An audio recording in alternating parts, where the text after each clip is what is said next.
Hey, good morning, everybody. Thank you for joining us today. Welcome to the October 16th, 2025 Lower Merion School District's Facility and Purchasing meeting. This meeting is being recorded.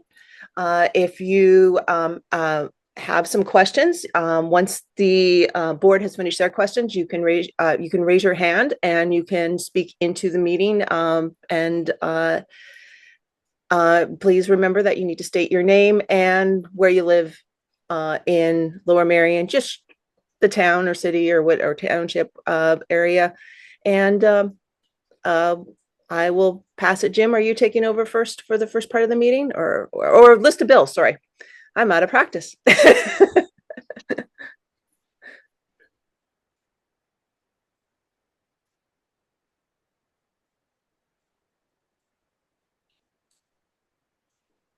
Okay. Anybody have any questions from the board?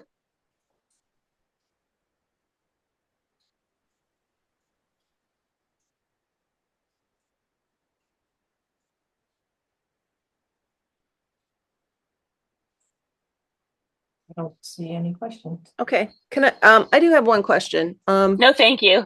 Okay. Thanks, Kimberly. I was wondering on line 81, I was just curious about that one. It says it's in the Amazon capital services, but the function is plan research development for $1,237.34. And I just wondered what that was. Yeah, that would be probably something in the curriculum department, and maybe towards strategic planning, but I have to pull the invoice and get back to you. It's rather voluminous, Amazon, so it might take me a little bit of time. Okay. I appreciate that. Thanks. Okay. Other than that, are you doing that right now? Oh, Yeah, if you're going to move on, it might, like I said, the pile's like probably several Okay. inches thick, so it might take me a little bit of time to get okay. through. I'm just more curious about it. I have no problem with us moving this forward. If everybody else is okay. Yeah, Oh, I had one quick question too. Oh. I was just curious on line 357 through 360, Home Depot Credit Services. It looks like Operation Building Services, it's regular ed and Karen Upkeep Ground Services. Do we buy things wholesale or do we also have direct vendors that we work with for pricing purposes? So, Mr. Herman, for pricing purposes, we do have different purchasing agreements, and we refer to them as consortium state contracts. The types of things that usually are purchased for Home Depot are like smaller item like drywall screws, drill bits, the types of things that aren't large volume, but are just kind of small quantity based on whatever work order or project that guys are working on. But if we had something like a large quantity of some commodity item like drywall, I mean, we'd go out, but a couple sheets here or there is just we can get the work order done faster if we just go through Home Depot on those smaller transactions. Perfect. Thank you. I have no other questions, Melanie. I'm comfortable moving this forward if you and the rest of the team is. Yeah. Kimberly, how about you? Are there? I don't see any hands raised from the community. I do not have any hand raised. Okay. Kimberly, are you good with this? Yes, I'm good with it. Thanks, Mel.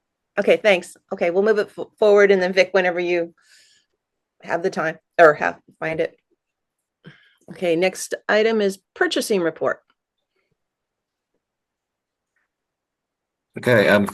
Good morning, Chefmeister. Good morning, Ms. Chefmeister. Thank you. Sure. Thank you. There are 3 items on this month's purchasing report. I'll start with the one for our vehicle repair facility up at the transportation depot.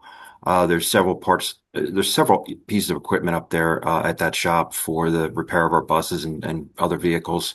The one that we're asking for approval is a parts washer, and try to paint it or draw an image of what it is. I would describe it as like a giant overgrown dishwasher for some of our bus parts.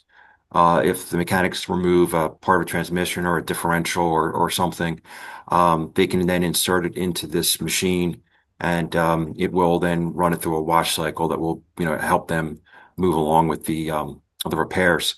So this is an existing piece of equipment that is currently out of service due to corrosion and other equipment failure.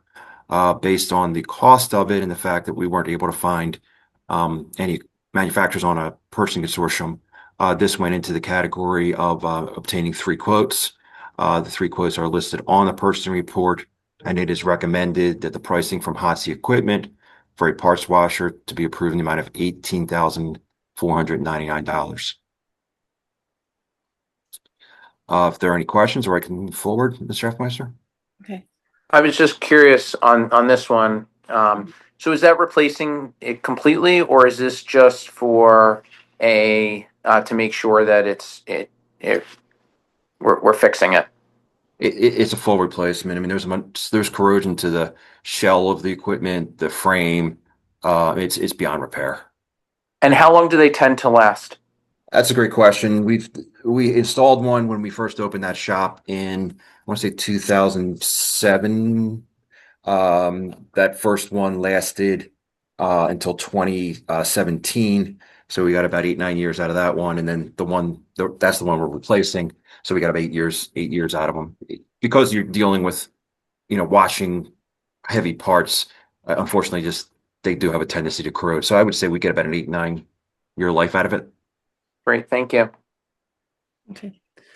So this has not been working since 2017? No. I'm sorry. The unit that's in there was purchased in 2017. We used it for 8 years, and now it has. Oh, I see. Okay, so it's like 20. Okay, 20. Yeah. Yeah, we've been using it since 17. It's just the useful life now. It's getting to the end of it. It's corroded, and we need to replace it. Okay. But to Mr. Herman's point, we have the history now recognizing these are about a 7-8 year lifespan, because this will be our third.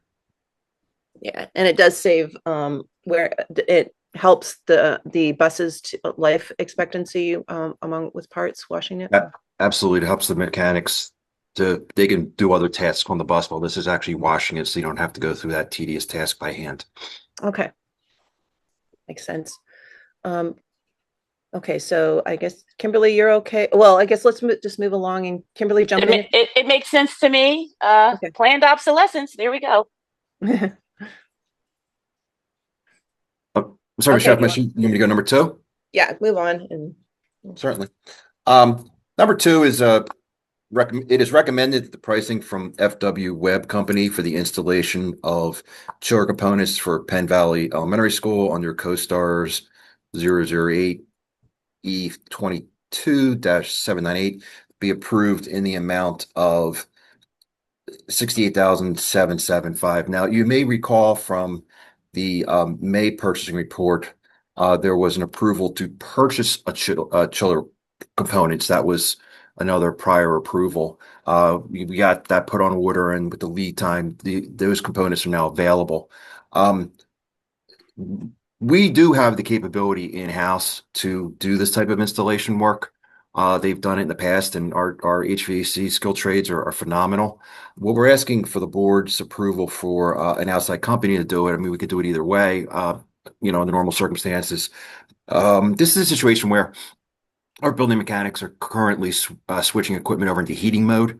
We're kind of at that point now where we have to get our existing 11 buildings shifted from cooling over to heating, which takes some time, and then some of the startup or hiccups or whatever the case may be. So given the timing and the availability of staff, we would ask for approval to have FW Web do the installation, and they're qualified and also on a CoStars consortium. okay, thanks. So it's just a matter of logistics. This would be to get things more expeditiously done. I can't talk today, but yeah. Okay. Any questions from Kimberly or Jason before we go to the next item? No, thanks. I'm good. No, thank you. Okay. Maybe we go on to the winter backhoe rental. Certainly. I mentioned temperatures are getting a little chillier, so we are starting to think ahead about the upcoming winter weather and our snow and ice control plan, SNIC. So every year at this time, we make sure we have all the right equipment available throughout the district, and also we have staffing plans, etc. One of the components of that snow and ice control plan is having various pieces of equipment positioned throughout the district so that we can respond during a snowstorm and have things in position and on standby. In order to have all the right piece of equipment in the right place, we will every year we will go out and rent an additional backhoe just for a 3-month period so that we can have that piece of equipment available during the peak use, if you will, during the winter. And if I remember correctly, that specific piece of equipment would be positioned at Lower Merion High School for snow removal in those parking lots for a 3-month duration. So during the winter, so we're asking for recommended that the pricing from Groff Tractor Equipment for a 3-month rental, the winter months, of one John Deere 320P backhoe be approved in the amount of $8,825. Okay, thank you. Any, Kimberly, Jason? No, thank you. So this is for the rental. Just to give a perspective, how much would it be to buy it? And I assume it's significantly cheaper to rent it for that time period as opposed to purchasing it. Correct. I think the last time we were in the market for a backhoe, and again, we do have one of our own, but it's positioned somewhere else. I think we purchased one before the pandemic, and I want to say that was in the order of magnitude of 150,000, maybe 175. But it's been a while since we've been in that gone shopping, if you will. The other nice thing is any of the ongoing maintenance, we don't have to deal with that. We basically just turn it back in at the end of the 3 months, end of the rental. Great, thank you. Thanks. Okay, this is the end of it, correct? Yeah, I believe so. It was Yeah. a 1-page. Yes. Yeah, it's a one-pager, yeah. And are there any hands raised? No, there's not. Okay, okay, are we good to move this forward? Yes, thank you. Yes, thank you. Okay, thanks. And now we're going to district contracts. Ms. Schaefer. Morning. This Morning. particular item, which there's only one item on today's agenda, is a renewal for a product that we use in our registration department. It assists our small team to confirm residency for the thousands of new registrations that we receive every year, in addition to the hundreds of address changes that filter through that department. So this additional platform allows us to confirm registrations where there may be just not as much information as we would like, or if there's discrepancies in what we receive. This just is a tool that assists us in taking the next step. It isn't determinative of any residency. It's simply a tool that helps guide the next steps that we take in that department. Thanks. This is a database you're referring to, correct? It's essentially, it pools public information in a way that, you know, if you type into something like Google, that maybe if you're looking at an address, you'll find some information. This is a little more targeted approach that pools resources from a lot of different targeted areas so that we can try to hone in on a particular address and connect it to a particular resident. So it's essentially pooling public records and information. Okay. Sure. Okay, that makes sense. Okay, thanks. Jason, Kimberly, any questions? No, thank you. No, thank you. Okay. I do. Is there any hands? No raised hands? Okay, thanks. Good to move it forward? Michelle, you can just raise your hand. Michelle Vessel, if you want to just unmute and ask your question, you can. Okay. Sorry, I can't find the thing. I was just curious with the amount of money we spend on some of these, this kind of platform, what is then done with the information that they receive, especially if there is something that is a red flag? Because I remember before a discussion that there really isn't much follow through. Like I don't know, do we have like people who then, you know, look into it and like investigate it then after they get the information from the databases? Yeah, that would be, like I said, it's a tool that helps us either confirm that there's, you know, the residency that we have a question about, or it helps guide next steps. So nothing, this does not really just to clarify, residency means that someone's actually living and sleeping in the place in which they say that they do. Just owning property in the district doesn't satisfy the determination of residency. That said, we do have additional personnel that will follow up, and there's protocols that we follow to take the next steps. There's a variety of other tools that we use in doing so. I'm just curious what, like, just out of curiosity, and I know this is about finance, but I'm just curious, like, we have all these in place, and what is the actual outcome? Like, is there data of what the outcome's been? Has this been effective in, like, do they get it, read it, and then say they investigated, or has there actually been cases where other additional action had to be taken, and somebody was found not, trying to go to the school and they're not really residents? Like, how many times does that actually happen? Like I said, we use this to both confirm new registrations. We have 1,000 or more every year. So we have a pretty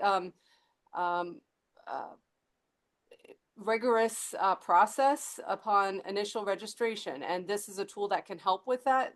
And if you're asking for, if we have individuals that for whatever reason, and there are a variety of reasons this occurs, that are non-residents, then by policy, and we follow the policy, we move towards recommendation for expelling the child or children when non-residency has been established, and that does happen. Okay, I guess Jen just said it was covered in the policy meeting, so I will look at that, because that wasn't really the answer to my question, but maybe that's more for a policy meeting. So I'll look at that meeting. Okay. Thank you. Okay. I don't know. Yeah. No, Thanks. Okay. I don't have any other raised hands. Okay. Thanks. And I can't remember. Are we good to move this forward? Yes, we're good to move it forward. Thank you. Yes, thank you. Okay. Thank you, Ms. Schaefer. Before we get into the next item, your question about the Amazon purchase. Yes. So it looks like it is some full day K STEM materials that were purchased, and typically under planning and development, that's teachers will buy supplies to work on to try to incorporate some new items into the curriculum. So typically that's what planning development is. So it's typically stuff the teachers are purchasing, they're working with, and usually implement it into the curriculum in some way. Okay, great. Thank you. Yeah, because I wasn't sure how that planning development worked into the system. Thank you. Appreciate it. Yep. I'm going to give the next one, and then if you have any questions specific about Mr. Albert is here. So this is the Kinwood Club. This is where we have our Lower Merion and Harrington squash program.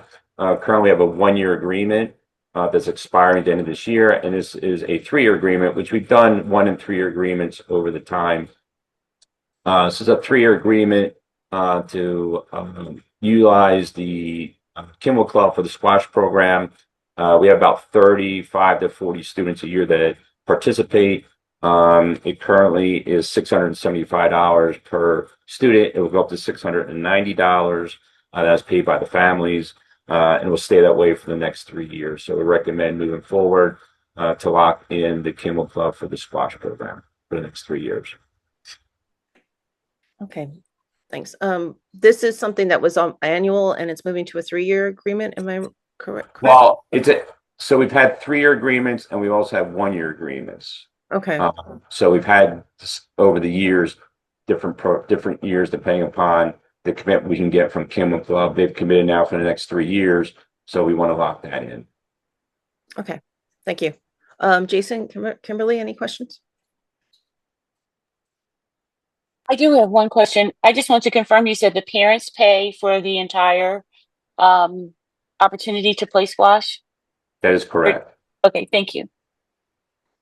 I have no questions. Thank you. Okay. Any hands raised? No, there are not. Okay, we good to move this forward? Yes, thank you. Okay, thanks. Yes, thank you. Thanks, Mr. Lando. Okay, now UKG Kronos. Mr. Demkin?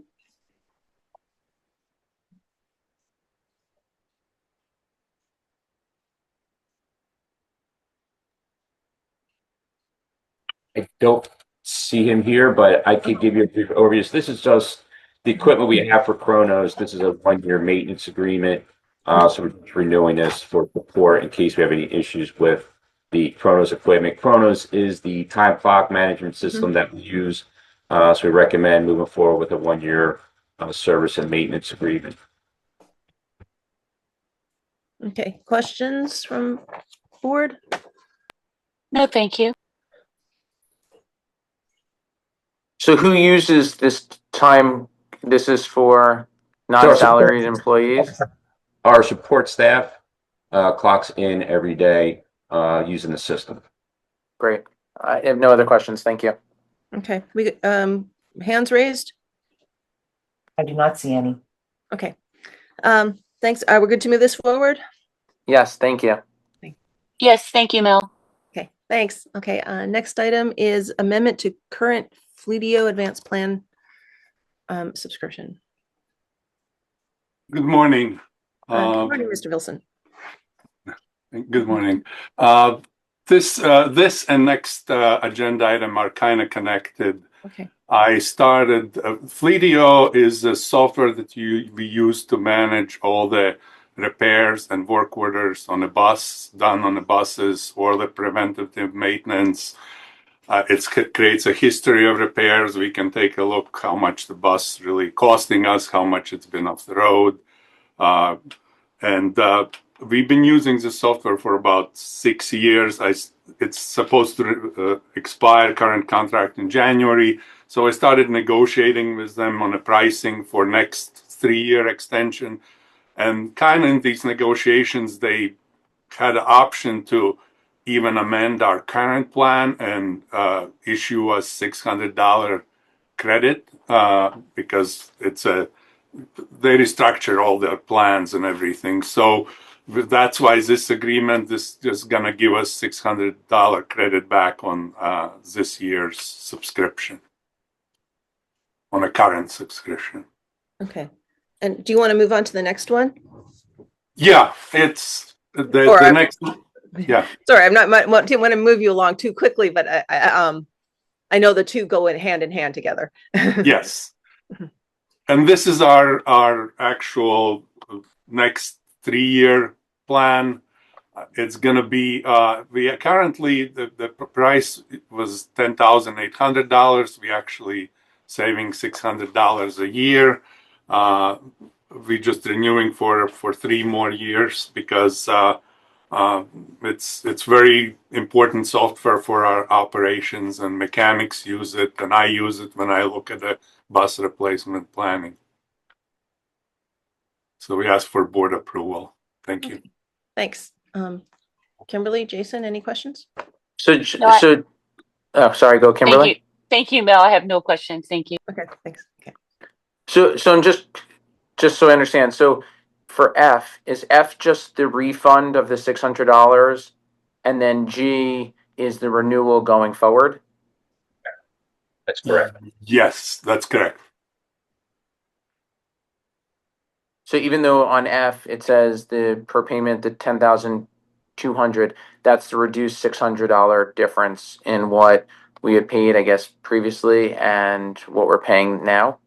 Yes, we paid for this year already $10,800, but with the negotiations, then they're gonna issue us now $600 credit for this year. Okay, great. Thank you. Okay, any hands raised? No, there's not.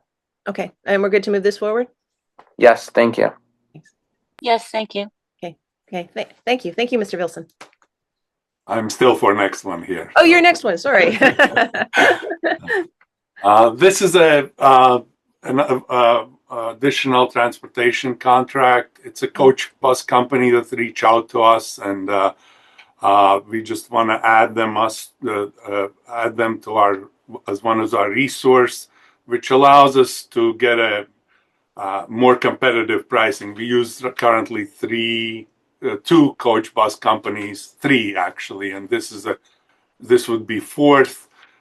Depending where the companies are located, price on a trip can be different. So when we price a trip that's using coach bus, having more contractors available to us with clear drivers helps. Okay, thank you. Jason, Kimberly, questions? No, thank you, Mel. Just a couple questions. So this is just a contract to provide services. There's no actual dollar amount. It would be, it's our ability to use them when the time occurs. Yes, correct. There is no amount because we don't know. We can go to any contractor. It keeps us open to do that. We don't know what trip's going to come up also. So not like we can go out and do that. This is that make sure that they can comply with our requirements, with our clearances, backgrounds, everything else. That's why we signed that contract.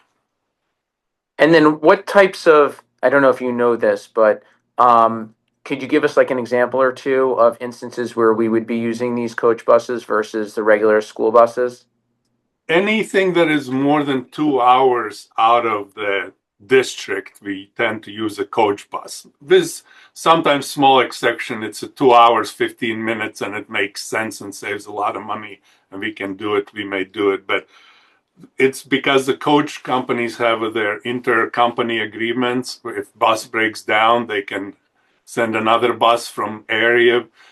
If we have a bus breakdown 5 hours from here, it will take us very long time to dispatch somebody there to help. Are there any I don't know if this might be a question for Ms. Schaefer, but so like what would be, are these like overnight trips that people do we have an example or one, or just to give like perspective as to when we would utilize this? It's beyond the 2 hours. I don't know if Megan wants to answer there.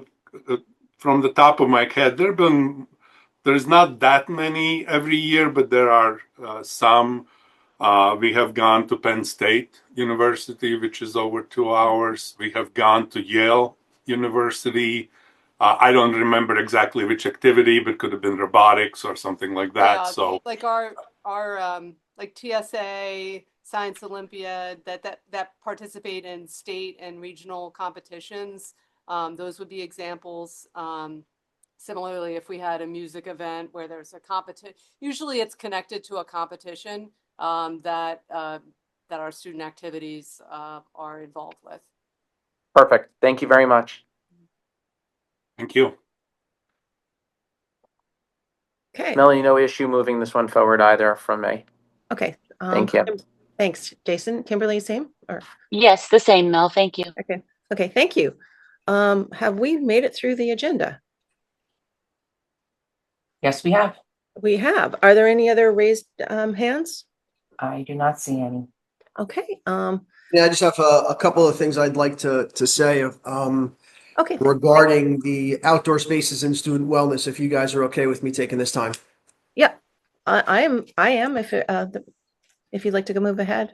Okay, great. So we put a lot of effort into the research and of outdoor spaces, inclusive playgrounds, things like that, understanding the scope, a lot of work into the possibilities.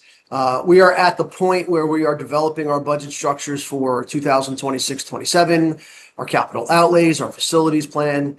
And we as an administration are committed to presenting all of the information, all the possibilities to the board, and having them weigh in on the next step in our process. As we have seen, it is millions of dollars that we got assessments back for these inclusive playgrounds and other wellness areas, outdoor spaces, and community members like, well, I hope we could find the money. So, but it's not that easy just to find millions of dollars. So we are committed to taking the next steps.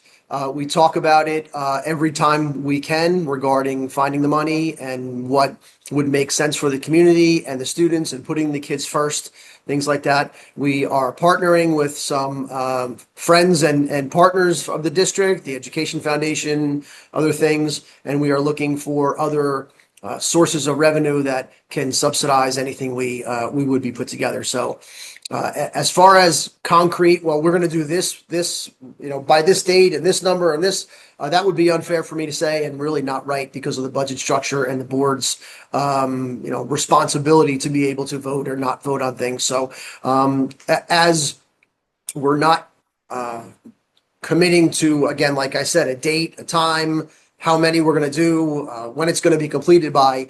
This is a commitment by us to say we are working on this and looking for all possible structures to be able to do it. So I'll take any questions from the board or anything like that. But I know as far as, again, concrete information, I didn't give any on purpose because we don't have any. And it would be irresponsible for me to do so. Okay. We do have one question from Sana Garner, so. I have a question as well. You could do Sana first, whatever works best for you Board goes guys. first. Go ahead, Jason. Oh, just two questions. The first one is that when we talk about the outdoor spaces, we're talking about like the playgrounds as well as the field in between Kinwood Elementary School and Kinwood Correct. Middle School that we've looked at. Correct. And then, is there a expectation or a timeline as to when you think you'll be able to present either to this committee or to the board, a plan, not a commitment, right? Like not like saying, all right, well, but at least the next step as to, where we go from here, that we were, a plan put together from the district as to how to potentially accomplish these tasks? Yeah, so Vic will want me to answer the way he would like the budget structure to go, right? The official structure there. But I think with the holidays coming up, November, December, I'm going to give myself a little cushion and say January we'll be able to really roll out. Okay, we want to do this. We want to be able to sink this amount of money in this amount of years, and we'll be able to carve that out. And again, I don't want to be irresponsible by saying that too soon. Because, 10, 12, $15 million, whatever it turns out to be, is a lot of money for me to say that it's okay to spend taxpayers' money doing without really doing the due diligence and having the board being able to say, to weigh in on those decisions as well. And will that be presented potentially to this committee first and then potentially to the board, or do you anticipate that being brought right to the board? This committee first, I anticipate, right? I think that would be the good structure. This district is used to that process. Perfect. Excellent. So sometime in January, hopefully, just I would say that would be the latest. Okay. And it would just be a plan moving forward as to how you foresee it or suggestions on next steps. Yep. Excellent. Thank you very much for the update. Welcome. Thank you for the update. Garner? Denise, did somebody, members Yeah. have their hands raised? Yes. Ms. Garner, do you want to go ahead and ask your question? Hi, I had a bunch of questions and I put them in the chat. Thanks, Dr. Anelli, for giving just an update on that. But if you want, I can ask my questions or, I'll just ask them. So I was wondering, now that the district has the playground assessment, how are the schools being evaluated to prioritize which get the renovations and in what order? And I'm assuming that Dr. Anelli, you might present that in the January update, but I just ask all my other questions, which is what outside funding streams has the board explored for the playgrounds? I had spoken with someone from CSE and they said that the board had applied for some grants. So I was just wondering if that could be made clear to us, because also the Ed Foundation will be applying for grants, and I don't want to double up on whatever grants that the school board has already applied to. Yeah, I'll say this pretty confidently, and I'll ask Megan to correct me if I'm wrong. We haven't officially applied for any grants. I don't know where that information came, but I'll say officially on this call here, we haven't applied for grants. Okay. And we are partnering with you really, Yeah. so we don't knock on the same doors. So, Okay. those discussions will happen with the foundation. And I know we have a presentation coming up in November, I believe, Yes. with the ISC to try to really garner up some people who can help. Really, we want to be knocking on the doors as partners and not individuals, the foundation versus the district and things like that. So That sounds great. we will do things together the whole way. That sounds great. Yeah, I would just wanted to make sure. And then if the district needs the community's help to fundraise, how much do we need to fundraise? Yeah. So again, I'll reserve that answer to January, right? Okay. We're talking about, or that presentation, right? We're talking about millions of dollars potentially that the district needs to find and not, and build into the budgets as they sit now. So, we would like them to be covered fully, right? So not necessarily by the foundation, but some corporate sponsors. We have hospitals around here. We have a lot of companies that would be interested in student wellness. But so we'll really start to hone in on some dollars and what we think over a few years period of time we could commit solidly, right? So we don't go back on what we had said, and then we could work together to try to fill those gaps. Okay. Dr. That'd be Ranelli? great. And then I have one very last question, which is if this project is too expensive for the district to execute across all 6 elementary schools at this time, are you guys considering renovating the playground at one school for now and then relocating any children who need this type of playground to fulfill their FAPE, IDEA, and ADA requirements to that school while fundraising is underway for all remaining schools? Because I recognize this, it's a tremendous budget, but potentially there's room for one school kind of now, and then hopefully we can raise the money. So I just wanted to ask all those questions. Yeah, those are great questions, Ms. Garner. And I think if we look at the structure, let's just say we looked at the playgrounds in order of how old they are or what their assessment came back to say this needs replacement first. We would hopefully, target to do that. And again, I cannot commit to that. These are board decisions, so I would recommend things. I just want to be really clear on that. So we would recommend to do that first, and then, take those in situations by students, case by case. To really make sure we're taking care of every individual case, individual students based on, their needs, maybe their special needs as far as, disabilities, things like that. So I understand what you're saying. And we always, since I've been here and I'm guessing before that, put the kids first and try to make sure we have kids in the right spots for their growth. Thank you. You're welcome. Vic, you had something? Yeah, I think you mentioned a couple things, budget and financing. I think the finance committee, Dr. Ranelli, should be involved in the process. Absolutely. Historically, in the past, we've done projects, they've weighed in heavily on the decision process in addition to the F&P committee. So just like to aware of that. I'll make sure that happens as well. Thank you, sir. Okay. Thank you, Ms. Gardner. Thank you, Mr. Orlando. Was there any other questions, hands raised? No, I do not see any. Okay. Okay. With that, thank you, Ms. Dr. Ranelli, for the update. I appreciate that. And Denise, any more housekeeping we need to do before of anything in the chat that has not that? Nope, I think we're good. Okay, good. Well, thank you everybody for joining us today for the October 16th Facility and Purchasing meeting. Our next meeting will be Thursday, November 13th, 2025. Same channel or same time and place in the Zoom meeting, and I look forward to seeing you all there.